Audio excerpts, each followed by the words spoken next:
Finally 1 तासाचा प्रवास करत मी पोहोचलो पद्मालयला आणि गेटच्या आतमध्ये येताच सगळ्यात आधी माझं जे लक्ष गेलं ते गेलं एका सुंदर तळ्यांकडे. जे तळं होतं आणि त्या तळ्यामध्ये होते कमळ. काही कमळ हे उमलत होते तर काही उमललेले पण होते. ओके. आता पावसाळ्यामध्ये इथला परिसर खूप हिरवागार झाला होता आणि तळ्यात काही मला पूर्ण नाही पण काही सुंदर कमळं तिथे उमललेली दिसली. ॲक्च्युली इथलं जर एक युनिक गोष्ट आपण म्हणू शकतो की पद्मालय याचा अर्थच राहतो कमळाचं घर. पद्मालय कमळाचं घर. आता आपण जेव्हा प्रवेशद्वाराच्या जवळ जातो या मंदिराच्या, तेथे बाहेर एक जातं ठेवलेलं आहे. खूप मोठं जातं इथे ठेवलेलं आहे. असं म्हणायचं की पूर्वीच्या काळात ह्या ज्या वस्तू आहे ह्या आजही या मंदिराच्या परिसरात जपून ठेवलेल्या पाहायला भेटतात.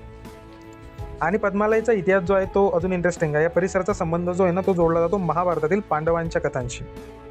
सो तुम्हाला माहीत नसेल पण इथेच जवळ ह्या पद्मालयमध्येच एक भीमकुंड आहे, जिथे असं म्हटलं जातं की भीमाने बकासुराचा पराभव केल्यानंतर तहान भागवण्यासाठी या जमिनीवर प्रहार केला आणि तिथे ते कुंड तयार झालं. त्याला म्हणतात भीमकुंड. तर अशा पद्धतीचा इथली एक ही पौराणिक कथासुद्धा आहे.